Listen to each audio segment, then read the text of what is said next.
My parents gaslit me into thinking my sister was crazy. It took my dad nearly culling me to see she was the only one fighting for my life. Growing up as the youngest child meant I molded myself to be the type to only speak when spoken to, because the last thing I wanted was to be like my older sister, Millie. Whenever my dad abused me or my brother, she refused to ignore it. One time, we were all on holiday in Florida when I was wearing jean shorts. I must have been 12, while our brother Evan was 13 and Millie was 15. My dad lightly slapped my thigh and told me I was getting fat. I was a size US 2. I glared at my sister, warning her not to say anything, and she wasn't going to until my dad tugged on the end of my shorts and told me to cover up. That's when she went off. What the F did dad just say? She asked my mom, who was also trying to get her to shut up. Suddenly, the entire room, including me, started screaming at her, told her how she was a troublemaker. Looking back, I obviously regret it, but I was brainwashed, because somehow my parents had convinced me that it's their responsibility to be abusive. But speaking back was what caused an issue. And it didn't stop there, because that's when Evan did the only form of protection he knew at the time. He plastered this boyish smirk on his face, pretending like he didn't give an F about anything my dad did or said. Next thing I knew, our dad was yelling at Evan and threatening to hit him. So that night, Millie slept in the same bed as us, covering Evan in case our dad came in the middle of the night and tried anything. But as the years continued, things only got worse. Evan used to be a sweet boy. He used to tuck me and Millie in with a blanket whenever we fell asleep on the couch, tell us that we were pretty. But as my dad got more abusive, so did he. So by the time he was 16, he was just another angry man in the house. But Millie never lost her flair of assertiveness, and I continued to be the one to cry at the first sign of conflict. This dynamic pretty much continued until Millie was in senior year. It was the night before her SAT, and we were all sitting around the table eating dinner. She was the only one in our family that cared about school. Her hands were trembling. She had that faraway look in her eye. Well, that's when she asked Evan to stop chewing with his mouth open. "You're going to fail your stats and be an effing failure for the rest of your life," he yelled. Suddenly, Millie stood up in tears and ran up to her bedroom. My dad began shouting at the top of his lungs, his voice echoing off the walls. Meanwhile, I stayed in the kitchen, texting Millie and asking why she would react to him saying that she had once again destroyed the peace in our family. We didn't see her much after that. She was always at her friend's house or secretly out partying, and I never texted her either, because to me, she was the one who had destroyed the family. But the less I saw her, the more I realized how wrong I was, because suddenly I became the new scapegoat. Every day my dad was barking orders at me, and no matter what I did, it wasn't enough. Meanwhile, even he was too scared of Evan to tell him to do anything. But Millie never stopped trying for me. Once in a while, she would come home and criticize our parents, and I didn't even appreciate it until one day, when our dad caught Evan putting his wet clothes on top of my mom's dry ones. Dad was screaming at Evan, when suddenly my name was called for me to come into the living room. As soon as I walked in, my dad called me an ugly bitch who couldn't keep my brother in control. And while I silently processed his words, he pushed me over the coffee table. Tears were streaming down my face and fear filled my veins. When I tried to stand back up, he kicked the back of my legs and knocked me over again. "Get the F out of here." Well, he didn't have to tell me twice. I immediately ran to the bathroom and locked the door. I called the first person I could think of, Millie. I told her everything. She talked to me in that soft voice that always managed to calm me down. As I sat on the cold bathroom floor, my dad screamed at me again and ordered me to clean the kitchen. So I hung up with no explanation. Well, 20 minutes later, I heard the front door silently creak open. Millie walked in with her 6'4" muscular boyfriend. I stared at her with fear, not wanting to leave in case my dad punished me even worse. And I guess she picked up on it, because she immediately grabbed my hand. Her eyes were filled with comfort, like she knew what she was doing. Before I knew it, she had convinced me to leave with her, and we went to an apartment I didn't even know she had been renting out. I tucked myself into bed, and she asked me to again explain what happened, to tell her what she had missed. But I didn't want to think about it anymore. I just wanted to focus on the Halloween party that I had planned for the next day. So I violently shook my head, and Millie nodded before ordering me McDonald's. But I never got to go to my party, because the next day, my mom texted me about how I had to come home, how Millie had done enough damage to all of us, and I believed her. But as soon as I walked in the door, my dad hit me so hard I blacked out. His palm connected with my cheek with a crack that seemed to echo through my skull. Stars exploded behind my eyes, then darkness. I came to on the floor, my head throbbing, the taste of copper in my mouth. That was the moment I knew I couldn't stay. Not one more night. "I'm sure," I said, my voice stronger than I expected. "I want to leave." The words hung in the air between us, impossible to take back. They tasted like freedom. "Good," Millie replied. "I need you to be smart about this. Pack only what you absolutely need. Clothes, important documents if you can get them, anything sentimental you can't replace. Nothing bulky. One backpack. That's it." Her voice was calm but urgent, like a general planning a strategic retreat. My heart raced as I listened to her instructions. This was really happening. The reality of what we were planning sank in, heavy and terrifying, yet somehow liberating. "When?" I whispered, my mouth dry as sandpaper. My tongue felt too big for my mouth, clumsy with fear and anticipation. "Friday. Tell them you're going to a friend's house for a school project sleepover. I'll pick you up 2 blocks from your house at 7 p.m. Can you do that?" Millie's eyes were intense, focused entirely on me. She'd always had that ability to make you feel like you were the only person in the world when she looked at you. Yes, I didn't even hesitate. The certainty in my voice surprised even me. "And don't tell anyone. Not your friends, not your teachers, no one." Her emphasis on the last word made me nod solemnly. I understood the stakes. This wasn't a game. After we hung up, I sat on my bed staring at the wall, tracing the hairline cracks with my eyes. The paint was peeling slightly in the corner, revealing layers of different colors from previous owners. 3 more days in this house. I could do this. I had to. The following day, I woke up with a strange sense of calm. Nothing had changed. My dad barked orders at breakfast. My mom pretended everything was fine. Evan glared at me from across the table, but knowing I had an escape plan made it all slightly more bearable. The cereal tasted the same, the milk just as cold, but something inside me had shifted. I was no longer trapped. At school, I approached my English teacher after class. The classroom was empty except for us, the afternoon sun slanting through the blinds and casting striped shadows across her desk. "Ms. Parker, I was wondering if I could use you as a reference for a summer job application." My voice only wavered slightly. She looked surprised but pleased. Her smile crinkled the corners of her eyes behind her glasses. "Of course. When do you need it by? Maybe next week? I'll let you know." I needed someone outside my family who could vouch for me if things got complicated later. Someone who knew me as a good student, not just a disobedient daughter. That afternoon, I started gathering my things, bit by bit, so no one would notice. I slipped my birth certificate from the filing cabinet in the den while my mom was on the phone. The paper felt fragile between my fingers, impossibly important. I tucked my school ID and the $43 I'd saved from birthday money into a sock. I sorted through my clothes, mentally selecting what to take. What would I need for a new life? What could I leave behind? I found an old iPod and started recording my dad's outbursts whenever I could, proof of what was happening in case anyone ever questioned me. The device was small enough to hide in my pocket, the red recording light covered with a piece of tape. Each time I pressed record, my pulse quickened with a mixture of fear and determination. Thursday night, I barely slept. Every creak in the house made me jump. The wind against the window sounded like fingers tapping, like someone trying to get in. What if they somehow knew? What if my dad was waiting to catch me in the act of leaving? I stared at the ceiling, watching shadows move across it as cars passed outside, their headlights briefly illuminating my room. Friday morning, I forced myself to act normal. I ate breakfast, went to school, came home, and cleaned the kitchen like always. The routine felt surreal, like I was watching someone else go through the motions. At dinner, I casually mentioned the fake school project. The spaghetti on my plate went largely untouched. My stomach too knotted with anxiety to eat. Sarah needs help with her science presentation. Her mom said I could sleep over so we can finish it. I kept my eyes on my plate, pushing food around with my fork. The lie came out smoother than I expected. My mom narrowed her eyes. "Which Sarah is this?" Her tone was suspicious. Her fork paused halfway to her mouth. I'd prepared for this. "Sarah Chen, from my biology class. You met her mom at the school open house last year." This was all true. Sarah was real, though we weren't close, and our moms had indeed met once. The details made the lie more believable, harder to question. "I don't remember approving this," my dad said. Fork paused halfway to his mouth, a piece of chicken dangling precariously. His eyes were hard, searching my face for signs of deception. "Mom did," I lied, turning to her. "Remember when I asked on Tuesday? I held my my breath, waiting for her response. The seconds stretched out painfully. My mom hesitated. I could see her trying to decide whether to admit she didn't remember or just go along with it. The internal calculation played out across her face, which would cause less conflict. Oh right, she finally said. But be back by noon tomorrow. You have chores. She returned to her meal. The matter settled. I exhaled slowly, careful not to show my relief. At 6:30, I shouldered my backpack, trying to look casual, though it contained everything I planned to take with me. The weight of my life reduced to a single bag. The iPod was tucked safely in my coat pocket, heavy with recorded evidence of what I was escaping. Don't stay up all night giggling with your friend, my mom said as I headed for the door. Her voice was almost normal, almost maternal. For a second, I almost wavered. I won't. My dad didn't even look up from the TV. The blue light flickered across his face, casting strange shadows. Evan was out somewhere, which was a relief. One less goodbye I didn't want to make. I walked normally until I turned the corner, then broke into a run. My heart pounded so hard I could feel it in my throat. The evening air was cool against my face, carrying the scent of someone's dinner cooking, of freshly cut grass. What if Millie didn't show up? What if this was all some kind of test? But exactly at 7, a car pulled up beside me. Millie leaned across and pushed open the passenger door. Get in, she said. I threw my backpack in and climbed in after it. The car smelled like coffee and Millie's perfume. Before I could even close the door properly, Millie was pulling away from the curb. The tires squealed slightly as we accelerated, the only sign of her urgency. Did anyone follow you? She asked, checking the rearview mirror. Her knuckles were white on the steering wheel, her profile tense in the dim light. No, I don't think so. I turned to look out the back window anyway, half expecting to see my dad's car bearing down on us. She nodded, her eyes still flicking between the road and the mirror. We're not going back to my old apartment. I found a new place. It's smaller, but it's in a secure building with keycard access. No one gets in without being buzzed up. Her voice was steady, practical. She thought of everything. I hadn't even thought about that. Of course we couldn't go back to the apartment my parents knew about. The realization of how much planning she'd done for me hit me hard. While I'd been surviving day to day, she'd been creating an escape route. What about your boyfriend, Jason, right? I remembered his imposing presence in our kitchen, how small my dad had seemed next to him. We broke up, she said shortly. He thought I was obsessing too much about our family, said I needed to move on. She made air quotes with one hand while steering with the other, her knuckles white against the wheel. The bitterness in her voice was palpable, a rare crack in her composure. We drove in silence for a while. The farther we got from home, the lighter I felt, like I was shedding a heavy coat I'd been forced to wear. Street by street, mile by mile, the weight lifted. I watched unfamiliar neighborhoods pass by, wondering what kind of life people lived in those houses with their warm windows and unknown stories. They're going to be so angry, I finally said, watching the familiar streets disappear behind us. The thought sent a chill down my spine despite the car's heater blowing warm air on my face. Millie glanced at me. Are you having second thoughts? Her voice was careful, neutral, not pushing, not judging. Number, I know what's coming. The explosion, the blame, the guilt trips. I could already hear my mom's voice, see my dad's rage. She nodded grimly. Yeah, me too. The shared understanding passed between us, requiring no further explanation. We both knew exactly what they were capable of. The new apartment was on the 3rd floor of a building with a security door at the entrance. It was tiny, just one bedroom, a bathroom, and a combined kitchen living area, but it was clean and bright. The walls were a soft cream color, bare except for one small framed print of a beach scene. The furniture was minimal but functional. A couch, a coffee table, a small dining set. Nothing fancy, but nothing broken or stained either. You can have the bedroom, Millie said, dropping my backpack on the bed. I'll take the couch. The bed was neatly made with a blue comforter that looked new. No, I can't take your... I started to protest, but she cut me off with a wave of her hand. It's fine. I work late shifts anyway. We'll barely overlap. Her tone made it clear the matter wasn't up for discussion. I looked around the sparse room. There was a bed, a small dresser, and not much else, but it felt safer than any room I'd been in for years. No shouting on the other side of the wall, no footsteps to listen for, no holding my breath when a door opened. Thank you, I whispered. The words felt inadequate for what she'd done. Millie's face softened. You're my sister. I wasn't going to leave you there. She squeezed my shoulder once and turned away, but not before I saw the shimmer of tears in her eyes. That night, I slept better than I had in months, maybe years. No listening for footsteps in the hall, no bracing for the next explosion, just quiet. The mattress was firmer than mine at home, the pillow fluffier. Outside, the occasional car passed, but the sound was distant, unthreatening. I drifted off to the gentle hum of the refrigerator and the soft sound of Millie typing on her laptop in the living room. The peace lasted exactly until 10:07 the next morning, when my phone exploded with texts from my mom. The buzzing woke me from a deep sleep, my heart instantly racing before I even read the messages. Where are you? Sarah's mom says you never showed up. Answer me right now. Your father is furious. I showed the messages to Millie, my hands shaking. The screen of my phone lit up with another incoming text, then another. They came so quickly the phone barely stopped vibrating. Turn off your phone, she said. We knew this was coming. Her calmness steadied me, reminded me that we had anticipated this. I hesitated, then typed one message. I'm safe. I'm not coming back. Then I powered off my phone and set it on the counter. The silence that followed felt both terrifying and liberating. What now? I asked. Sunlight streamed through the kitchen window, casting a warm rectangle on the linoleum floor. It was strange how normal everything looked when my entire life had just changed. Now we wait. They'll escalate before they back down. She was right. By that evening, we'd received 6 voicemails on Millie's phone. The first few were from my mom, alternating between threats and tearful pleas. Her voice went from angry to broken and back again, a familiar cycle I'd heard my whole life. The last one was from my dad. If you don't bring her home right now, you'll regret it, he growled. Both of you will. His voice sent a chill down my spine despite the warmth of the apartment. Some conditioned responses were hard to shake. Millie deleted them all without responding. Her finger pressed the delete button with a finality that felt like closing a door. The next day, Sunday, my phone pinged with a text from Evan. I turned it back on briefly to check messages. The notification made my stomach drop, but I forced myself to read it. Don't expect anything from us when he dies. Just that. No explanation of who he was or what he meant. The cryptic nature of it felt deliberately cruel, designed to make me imagine the worst. I showed it to Millie. He's trying to guilt you, she said. Dad probably put him up to it. You know how he's always making vague threats about his health when he wants attention. Remember when he told us his heart was giving out because Evan wanted to go to summer camp? Her voice was steady, but I noticed how she bit her lip after saying it, like she wasn't entirely sure.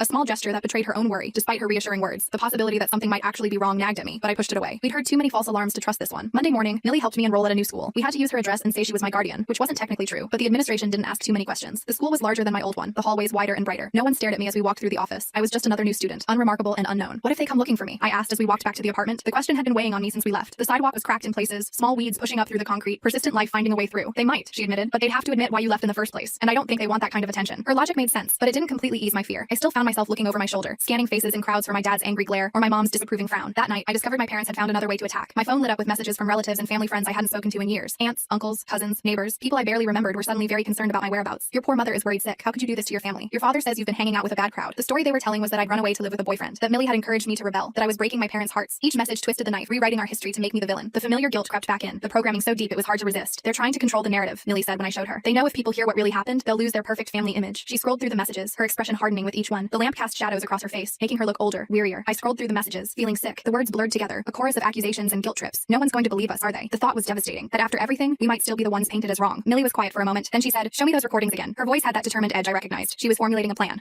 I pulled out the iPod and played a few of the clearest ones. My dad screaming about what a disappointment I was, the sound of something, me, hitting the coffee table. My mom's cold voice telling me to clean up my own blood. The audio was tinny through the small speaker, but the rage in his voice was unmistakable. The fear in mine undeniable. "People will believe this," Millie said firmly. "We just need to be strategic about who we send it to." Her confidence bolstered mine. Maybe the truth could win out after all. We started with Aunt Dorothy, my mom's sister, who had always been a little kinder than the rest of the family. She lived 3 states away and only saw us at major holidays, but she'd always brought thoughtful gifts and asked genuine questions about our lives. We sent her a brief email explaining that I'd left home because of abuse, with one audio clip attached. The message was simple, factual, without emotional appeals. Her response came the next morning. "I always suspected. Your mom has been making excuses for your dad's temper for years. What do you need?" It wasn't much, but it was something. A crack in the wall of silence. A tiny beam of light breaking through. Next was my mom's friend Margaret, who had 2 daughters my age and had always been nice to me. She'd once slipped me $20 when my dad refused to give me money for a school field trip, whispering that it could be our secret. Then my dad's cousin Bruce, who had once pulled my dad aside at a family barbecue after he'd yelled at Evan in front of everyone. Bruce had spoken in low, intense tones, his hand gripping my dad's arm tightly. My dad had been quieter for the rest of that day. Some people never responded. Some sent back shocked messages. A few, like Aunt Dorothy, offered help, money, a place to stay if we needed it, connections to resources. Each supportive response felt like a small victory, a validation that we weren't crazy, that what happened to us wasn't normal or acceptable. "See," Millie said, "not everyone is like them." She showed me a message from our mother's college roommate, who wrote that she'd cut contact with our mom years ago because of concerning patterns she'd noticed. The knowledge that others had seen through my parents' facade was strangely comforting, but the backlash was swift. My parents doubled down on their story, telling anyone who would listen that I was troubled, that I was making things up for attention, that Millie had always been a bad influence. The campaign was coordinated and relentless. They called in favors, leveraged old relationships, spun tales of their perfect family being torn apart by rebellious daughters. My dad's brother called Millie directly. The phone rang late one evening as we were cleaning up after dinner. Millie answered on speaker, her voice neutral until she heard who it was. "You need to stop this right now," he said, his voice cold. "You're tearing this family apart with your lies." He sounded so much like my dad it made my skin crawl. The same cadence, the same underlying threat. "They're not lies," Millie shot back, and the family was already broken. Her voice didn't waver, didn't crack. She stood tall, shoulders back, as if he could see her through the phone. He hung up on her. The dial tone buzzed loudly in the quiet apartment. Millie set the phone down carefully, her movements controlled, but I could see the slight tremor in her hands. Standing up to them still took a toll, even now. 2 weeks after I left home, I still hadn't been back to school. The new school was okay. No one knew me, which meant no one asked questions, but I felt like I was sleepwalking through the days. The classrooms were unfamiliar, the teachers' names hard to remember. I drifted from class to class, taking notes mechanically, speaking only when called on. At night, I had nightmares about my dad finding me, dragging me back home. In the dreams, I couldn't run fast enough, couldn't scream loud enough. I'd wake up gasping, sheets twisted around my legs like restraints. Sometimes Millie would be there, a glass of water in hand, as if she'd sensed my distress from the other room. "Maybe we should talk to someone official," I suggested one evening, like report them or something. We were sitting on the couch, the TV on low in the background, some sitcom with a laugh track that felt jarring against our serious conversation. Millie looked up from her laptop. "We could, but without physical evidence of recent abuse, it might not go anywhere. And if it doesn't," she didn't need to finish the sentence. "If we reported them and nothing happened, they'd be even angrier, even more determined to get me back. The system that was supposed to protect people like us often failed, leaving them more vulnerable than before." "What about the recordings?" I asked. The iPod sat on the coffee table between us, innocent looking despite its damning contents. "They help, but," she sighed, "the system doesn't always work the way it should, especially when the parents are good at presenting themselves as normal." Her fingers tapped a restless rhythm on the keyboard, betraying her frustration. I nodded, remembering how charming my dad could be when he wanted to, how my mom could turn on the concerned parent act in an instant, how they'd fooled teachers, neighbors, friends for years. The thought of facing them in court, of being forced to see them again, made my stomach churn. So what do we do? The question hung in the air between us, heavy with implications. Millie closed her laptop. "We keep building our case, and we make sure as many people as possible know the truth." Her determination was unwavering, a constant in my shifting world. That night I couldn't sleep. I kept thinking about all the other kids like me, trapped in homes where no one believed them, where they had no Millie to help them escape. Kids who went to school with bruises hidden under long sleeves, who flinched at loud noises, who never invited friends over. How many of them were lying awake right now, planning their escape, or worse, believing they deserved what was happening to them? I got up and went to the living room, where Millie was still awake, scrolling through her phone. The blue light illuminated her face in the darkness, highlighting the shadows under her eyes. She looked up when I entered, immediately alert. "I want to tell our story," I said. "All of it, publicly." The words came out with a certainty that surprised me. She looked up, surprised. "Are you sure? Once it's out there, you can't take it back." Her concern was valid. Going public would mean exposing ourselves completely, opening our lives to scrutiny and judgment. I'm sure, and I was. For the first time in a long time, I felt absolutely certain about something. The next day, I sat down and wrote everything, from my earliest memories of my dad's rage to the final blow that knocked me unconscious. I described my mom's enablement, Evan's transformation, Millie's attempts to help. The words poured out of me, years of silence finally breaking. I didn't use our real names, but I included enough details that anyone who knew us would recognize the story. When I finished, I read it to Millie. Her eyes were wet by the end. "It's perfect," she said. "But are you absolutely certain you want to post this?" Her hand rested on mine, warm and steady. I nodded. "I want other kids to know they're not alone, and I want our parents to know they can't silence me anymore." The decision felt right, like stepping into sunlight after years in a dark room. I created a new social media account and posted my story, along with a few of the clearest audio clips. Then I sent the link to everyone in our extended family and my parents' social circle. My finger hovered over the send button for just a moment before pressing it firmly. No going back now. The response was immediate and overwhelming. Messages poured in, some supportive, some accusatory, some from complete strangers sharing similar experiences. My post was shared hundreds of times within the first day. People I'd never met were commenting, sharing their own stories, offering resources and support. It was like a dam had broken, releasing a flood of shared pain and resilience. And then came the fallout. My mom's church friends stopped visiting their house. My dad lost a part-time contract job when his boss recognized his voice from one of the audio clips. Evan dropped out of school and, according to Aunt Dorothy, started disappearing for days at a time. Their carefully constructed facade was crumbling, exposing the rot beneath. "You've ruined everything," my mom texted me. "I hope you're happy." The message came late at night, probably after a few glasses of wine. I could almost hear her bitter tone through the text. I didn't respond. For the first time, I truly understood that their happiness had always depended on my silence, my compliance, my willingness to absorb their abuse without complaint. Their perfect family was built on my broken spirit, and I refused to rebuild it for them. A month after my post went viral, Millie and I were eating dinner when someone pounded on the apartment door. The sound was so unexpected, so violent, that I dropped my fork with a clatter. We froze, looking at each other in alarm. The pounding came again, harder this time, making the door rattle in its frame. "Who is it?" Millie called, not moving from her chair. Her voice was steady, but I could see the tension in her shoulders, the way her hand slowly reached for her phone. "Open this door right now." My dad's voice, slurred but unmistakable. My blood turned to ice. The room seemed to tilt around me, the walls closing in. I couldn't breathe, couldn't move. "How did he find us?" I whispered, my voice barely audible over the continued pounding. My hands gripped the edge of the table so hard my knuckles turned white. Millie grabbed her phone. "I don't know, but he's not getting in." Her voice was calm, but her eyes betrayed her fear. She dialed quickly, speaking in low, urgent tones to someone on the other end. Later, we discovered that one of our distant relatives, cousin Roy, had seen us us at a nearby grocery store and tipped off my parents. He'd always been my dad's favorite drinking buddy and apparently felt more loyalty to him than to our safety. The betrayal stung, even though we'd never been close to Roy. The pounding continued, along with a stream of threats and obscenities. Each impact made me flinch. Each word brought back memories I'd been trying to suppress. Millie called the building manager, who said he was calling the police. The minutes stretched endlessly as we waited, listening to my dad's rage through the door. Your father's hammered, she whispered to me. He's making a scene in front of all the neighbors. There was a grim satisfaction in her voice. He was showing his true colors to strangers, confirming everything we'd said about him. I nodded, too terrified to speak. We sat in silence, listening to my dad's rage through the door. His words slurred together, but the hatred in them was clear enough. I know you're in there. You can't hide from me. His voice was hoarse from shouting, but he showed no signs of stopping. I could picture him on the other side of the door, face red, veins bulging in his forehead like they always did when he was in a rage. Then suddenly, other voices, the building manager, and then the firm tones of police officers. The shouting stopped. We heard muffled conversation, then footsteps moving away. The sudden silence was almost as jarring as the pounding had been. The building manager knocked softly. He's gone. The police escorted him off the property and issued a trespass warning. Are you both okay? His voice was kind, concerned in a way that made my throat tight with unexpected emotion. Yes, Millie called back, though her face was pale. Thank you. We listened to his footsteps retreat down the hall before either of us moved. The danger had passed, but the fear lingered, a heavy presence in the room. That night we packed our essential belongings again. The routine was becoming familiar. What to take, what to leave, how to disappear. The next morning, Millie called in sick to work, and we moved to a different apartment in another part of the city, one where our parents wouldn't find us. The new place was even smaller than the last, but it had a deadbolt and a peephole in the door. Small comforts that meant everything. We can't keep running forever, I said as we unpacked in the new place. Boxes surrounded us, our lives once again reduced to the essentials. The constant movement was exhausting, the vigilance draining. We won't have to, Millie promised. They'll give up eventually. She arranged mugs in the cabinet, creating a semblance of home in this new space. But I wasn't so sure. My dad's rage had always been relentless, and now we'd humiliated him publicly, made him lose face with his friends, his colleagues, his community. People who had once respected him now whispered behind his back. His pride wouldn't let that stand. 2 months after we moved to the new apartment, I got a single text from Evan. You were right. I'm sorry. I stared at it for a long time, my thumb hovering over the reply button. The message was timestamped 2:17 a.m., sent in the middle of the night, perhaps in a moment of clarity or regret. Part of me wanted to respond, to ask if he was okay, to tell him he could join us if he wanted to escape too. The brother I remembered from childhood, the one who tucked blankets around me and told me I was pretty, still existed somewhere inside the angry young man he'd become. I wanted to reach that person, to offer him the same lifeline Millie had thrown to me. But another part remembered how he'd changed, how he'd become my dad's mini-me, how he'd watched my abuse and done nothing, how he'd participated in it, adding his own cruelty to the mix. The memory of pasta flying from his mouth as he screamed at Millie was still vivid, still painful. I deleted the message without responding. Maybe someday I'd be ready to forgive him, to help him, but not yet. Not when the wounds were still so fresh. The nightmares gradually became less frequent. I started therapy, funded partly by Millie and partly by a part-time job I picked up at a bookstore. The quiet environment suited me, the orderly rows of books comforting in their predictability. I made a few friends at school. I stopped flinching when people raised their voices. Small victories, but meaningful ones. One day, I realized I wasn't wearing my mom's necklace anymore. I couldn't even remember when I'd taken it off or where I'd put it. It felt symbolic somehow. The breaking of the last chain tying me to that house. The small gold heart had once seemed precious, a rare token of affection from a woman who rarely showed it. Now it seemed like what it was, a cheap trinket given to buy my silence and compliance. Millie noticed the change in me too. You stand taller now, she said one evening. You look people in the eye. We were washing dishes together. The mundane task transformed into something peaceful by the absence of tension, of fear. I smiled. I learned from the best. The compliment made her duck her head, embarrassed but pleased. As the months passed, the messages from my parents became less frequent, then stopped altogether. The last one, from my mom, simply said, I hope someday you'll forgive us. I didn't respond to that one either. Forgiveness might come someday, but it would be on my terms, not theirs. It would be because I was ready to let go of the pain, not because they deserved absolution. On the 1-year anniversary of the day I left home, Millie surprised me with a small cake after dinner. It was nothing fancy, just a simple chocolate cake with a single candle stuck in the center. But the gesture brought tears to my eyes. What's this for? I asked. The flame wavered slightly in the air between us, casting a warm glow on her face. Your Independence Day, she said, smiling. 1 year of freedom. Her eyes shone with pride, not just for me, but for us, for what we'd accomplished together. I blew out the single candle, making a silent wish for many more years just like it. Years of safety, of growth, of healing. Years where I could become the person I was meant to be, not the frightened girl I'd been forced to be. The next day, I sat down at my computer and started typing a new post. Not about trauma this time, but about healing. About finding strength in the aftermath of abuse. About building a new life from the ashes of the old one. The words came easily, flowing from a place of hard-won wisdom rather than pain. I titled it The Voice They Couldn't Silence and hit publish. My story no longer belonged to them. It belonged to me. The power of that realization settled over me like a warm blanket, comforting and secure. I sat back in my chair, watching the view count climb on my post. Within hours, it had reached thousands. Comments poured in, some from survivors sharing their own stories, others offering support, a few even asking how they could help friends in similar situations. It felt surreal to see my pain transformed into something that might actually help others. You're trending, Millie said, peering over my shoulder at the screen. How does it feel? She rested her hand on my shoulder, a gesture that once would have made me flinch, but now felt natural, comforting. I shrugged, not sure how to put it into words. Weird, good weird, I think. How could I explain the strange mix of vulnerability and power, of exposure and freedom? My phone buzzed with a notification, another comment on my post, this one longer than most. I clicked to expand it, curious what this stranger had to say about my life. I never told anyone what happened in my house. Reading your story made me realize I'm not crazy. I'm showing this to my school counselor tomorrow. Thank you. The simple message hit me hard, bringing fresh tears to my eyes. Someone else would get help because I'd been brave enough to speak. My throat tightened. This is why I did it, I whispered to Millie, showing her the comment. This was the purpose that had emerged from my pain, to be the voice I needed to hear when I was trapped and silent. She squeezed my shoulder. You're braver than I was at your age. Her voice was thick with emotion, with pride. That's not true. You stood up to them when no one else would. I turned to look at her, this sister who had saved me in every way a person could be saved. And look where it got us, she said with a half smile, gesturing around our tiny apartment. The space was small but filled with light, with books and plants and small treasures we'd collected together. No shouting, no fear, no walking on eggshells. Exactly.